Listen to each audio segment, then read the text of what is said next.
আসসালামু আলাইকুম বন্ধুরা, আমি কান্তিক বলছি। আমরা আজকে নতুন ভিডিওটি দেখার জন্য তোমাদের সবাইকে স্বাগতম জানাই। তো তোমরা সবাই কেমন আছো? আশা করছি খুব ভালো আছো এবং সুস্থ আছো। আলহামদুলিল্লাহ, আল্লাহর অশেষ রহমতে আমি খুব ভালো আছি এবং সুস্থ আছি। তো বন্ধুরা, প্রতিদিনের মতো সকাল থেকে ভিডিওটি স্টার্ট করলাম। আর তোমরা তো দেখলেই মা সুন্দর করে সুপি নুডলস রান্না করে নিয়েছে। আর এদিকে দেখো মা কিন্তু ডিম পোচ করে নিচ্ছে। আর ডিম পোচের মধ্যে কিন্তু মা একটা কাঁচামরিচ কেটে কেটে পিস করে দিয়েছে। আর দেখতে কত কিউট লাগছে, তাই না বন্ধুরা? সাদা, হলুদ এবং সবুজের একটা সুন্দর কিউট কালার চলে এসেছে, দেখতে কিন্তু খুব ভালো লাগছে। আর এই তো নুডলস যেহেতু সব স্যুপ খেয়ে ফেলে, এজন্য কিন্তু মা বুদ্ধি করে হটপটে রেখেছে, তাহলে কিন্তু তারা গরমের ঠেলায় খেতে পারবে না। আর দেখো এখন কিন্তু মা ডিম পোচটাও দিয়ে দিল। ডিম পোচ তো ভালো বেবি, সে স্যুপ খায় না। তো যাই হোক, আমি কিন্তু ঘুম থেকে উঠে হটপটের হট সুপি নুডলস খেয়ে নিয়েছিলাম, ভালোই লেগেছিল। আর আজকে কিন্তু আমি স্কুলে যাইনি, কেননা আমাদের স্কুলে আজকে বেতনের ডেট ছিল, এই জন্য যাইনি আর কি। আজকে বাসায় আমি পড়াশোনা করেছি। আর 20 তারিখ থেকে আমাদের পরীক্ষা, ইংলিশ পরীক্ষা, এই জন্য কিন্তু আমি ইংলিশ পড়ছি। তো তোমরা সবাই আমার জন্য দোয়া করো যাতে আমার পরীক্ষা ভালো হয়। আর এই তো বন্ধুরা, মা কিন্তু এখন দুপুরে রান্না করছে বেগুন, আলু, পুঁই শাক এবং ধনিয়া পাতা দিয়ে সব রকমের মশলা দিয়ে এখন এই তো একবারে কষিয়ে নিচ্ছে মা। আর এরপর দেখো মা কিন্তু মাছ দিয়ে দিল। মাছগুলো শুয়ে আছে সবজির বিছানায়, তারা তো খুব শান্তি করে শুয়ে আছে। তো এখন কিন্তু মা এই তো এইভাবেই রান্নাটা করে নিবে। আর আলতো আলতোভাবে একটু নেড়ে দিবে, না ছাড়া তো মাছগুলো খুব ছোট এবং নরম, ভত করে ভেঙে যাবে আর একদম মাছ ঘাটি হয়ে যাবে। তো এইভাবেই কিন্তু আস্তে করে নেড়ে দিতে হবে। আর এগুলো যেহেতু সামুদ্রিক ময়া মাছ, বেশি নাড়াচাড়া করা যায় না। আর দেখো এখানে কিন্তু মা একটু ডালের চচ্চড়ি করবে, এই জন্য কিন্তু ডাল সব রকমের মশলা, পেঁয়াজ এবং কাঁচামরিচ দিয়ে কষিয়ে নিচ্ছে। আর এখানে কিন্তু মা দিয়েছিল হলুদ গুঁড়ো, লবণ। আর এই তো এখন মা দিয়ে দিল পানি দিয়ে কিন্তু এখন একটু নেড়ে চেড়ে নিতে হবে। এরকম করতে করতে দেখো এখন কিন্তু মায়ের ডাল প্রায় রান্না হয়ে গেছে। তো এইভাবেই কিন্তু দেখো মা ডালটা সুন্দর করে রান্না করে নিচ্ছে। আর আজকে কিন্তু মা ধনিয়া পাতা দিয়ে মজাদার ডাল রান্না করেছে। দেখো মা কিন্তু এখানে ধনিয়া পাতা দিয়ে দিল। আর এভাবে ধনিয়া পাতা দিয়ে রান্না করলে না অনেক টেস্টি লাগে। আর দিয়ে দিল একটু লেবুর রস। লেবুর চারপাশের যে অংশটা, মানে মাঝখানের যে অংশটা ফেলে দেওয়া হয় না, সেটা কিন্তু মা এখানে ব্যবহার করে, তাহলে কিন্তু খেতে অনেক ভালো লাগে। আর এই তো দেখো মা কিন্তু এখানে ভাত রান্না করে নিচ্ছে। তো ভাতটা দেখো প্রায় রান্না হয়ে গেছে। আর এই দিকে কিন্তু রান্না হতে হতে আমার পড়া শেষ, আমি কিন্তু গোসল করে নামাজ আদায় করে নিয়েছি। আর এখন আমি খেতে বসে গেছি।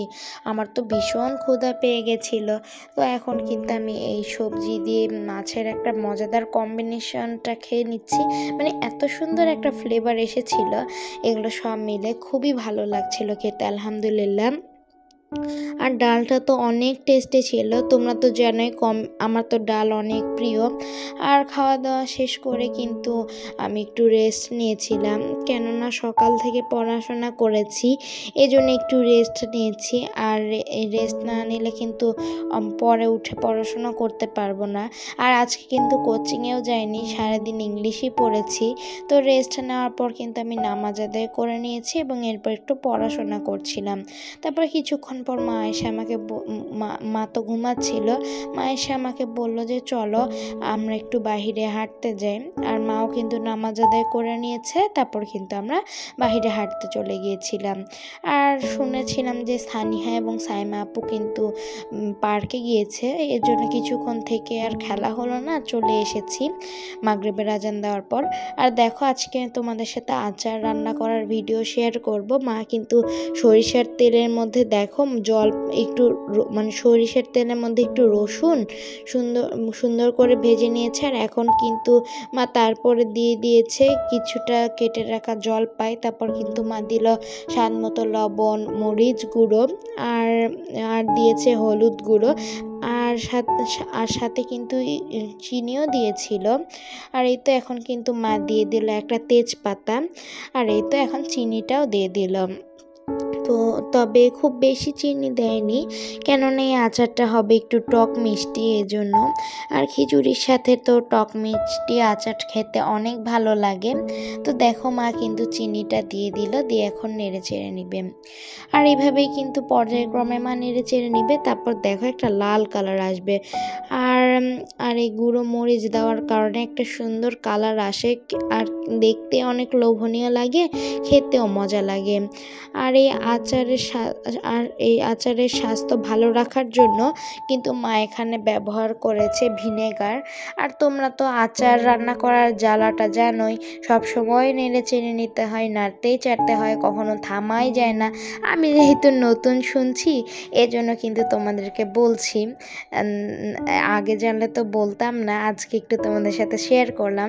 তবে আমি জানি তোমরা সবাই জানো এটা, এই কষ্টটা জানো। আর যদি এরকম করে নেড়ে চেড়ে রান্না করলে না পুড়ে যায় না। তবে যদি কেউ থেমে যায় তাহলে কিন্তু আচারটা একদম পুড়ে যাবে, তখন খেতে একদমই ভালো লাগবে না, আচারের কোনো ফ্লেভারই থাকবে না। আর অবশেষে দেখো মা নেড়ে চেড়ে একদম লাল লাল কালার করে নিয়েছে। আর দেখো আচারটা কিন্তু একদম সুন্দর হয়ে গেছে। আর মা যেহেতু এখানে ভিনেগার দিয়েছে এজন্য কিন্তু এটা অনেক বছর বাঁচবে, মানে এটার দীর্ঘনেক হায়াত হয়ে গেছে এবং এটা সব সময় সুস্থ থাকবে। তো এটা কিন্তু তাদের জন্য একটা উপকারী ওষুধ। তো তোমরা কিন্তু আচার রান্না করার সময় তাদের মানে জন্মের সময় তাদেরকে এই ওষুধটা খাইয়ে দিবে, তাহলে তারা ভালো থাকবে। আর দেখো মা কিন্তু এখানে দিয়ে দিল একটা ভাজা মশলা, আর এখন কিন্তু নেড়ে চেড়ে নিবে। তো বন্ধুরা তোমাদের সাথে কিন্তু অনেক মজা করে নিয়েছি, আর মজা করতে করতে দেখো এখন কিন্তু ব্যাস আচারটাও কমপ্লিট হয়ে গেছে। আর এরপর কিন্তু মা এটা জারে রেখে দিয়েছে। আর এইদিকে বন্ধুরা মা কিন্তু আরেকটা আচারও করবে, সেটাও তোমাদের সাথে শেয়ার করব। আর এটাকে দেখো কি সুন্দর লাগছে না এখন কালারটা, তোমরা অবশ্যই কমেন্ট বক্সে জানাবে কেমন হয়েছে। আর এদিকেও কিন্তু সেই রকমভাবেই মা তেলের মধ্যে রসুন সুন্দর করে ভেজে নিয়েছে। আর ভেজে নেওয়ার পর কিন্তু এখন এখানে মা দিয়ে দিল গোল গোল মানে গোটা গোটা জলপাই। এই জলপাইগুলো মা একটু গা কেটে কেটে ছাদের মধ্যে রোদে শুকিয়ে নিয়েছিল। আর এরপরে দিয়ে দিল, এখন তেলের মধ্যে মা দিয়ে দিল। আর এখন দেখো একদমই মানে নরম হয়ে যাচ্ছে না, একদম ঠিক আছে, মানে নরম হয়েছে কিন্তু ভেঙে যাচ্ছে না আর কি, কেননা মা রোদে শুকিয়ে নিয়েছে যে এজন্য। আর এই আচারেরও স্বাস্থ্য ভালো রাখার জন্য কিন্তু মা ভিনেগার ব্যবহার করেছে। আর এখন কিন্তু সেই ভাজা মশলাটা দিয়ে দিল, ব্যাস এখন কিন্তু কমপ্লিট হয়ে গেল। আর এখন কিন্তু এই আচারটা মা জারে সংরক্ষণ করে দিবে, তাহলে কিন্তু মানে সব সময় খাওয়া যাবে জারে রাখলে। আর এমনি তো তাদেরকে ভিনেগার দেওয়া হয়েছে, তারা কিন্তু অনেক ভালো থাকবে। আর এই যে দেখো এখন কিন্তু মা আচারগুলো কাচের জারে সংরক্ষণ করে নিয়েছে, এতে করে না আচারগুলো অনেক দিন ভালো থাকে। আর এখন কিন্তু আমি একটু সন্ধ্যাবেলায় খেয়ে নিচ্ছি ডাল দিয়ে মুড়ি। আর এই পর্যায় থেকেই তোমাদের কাছ থেকে বিদায় নিচ্ছি। তো বন্ধুরা ভিডিওটি ভালো লাগলে অবশ্যই লাইক করে দিও, এবং আমার চ্যানেলে নতুন ভিজিট করে থাকলে অবশ্যই সাবস্ক্রাইব করে পাশের বেল আইকনটি প্রেস করে দিও। তো তোমরা সবাই খুব ভালো থেকো, সুস্থ থেকো, আল্লাহ হাফিজ।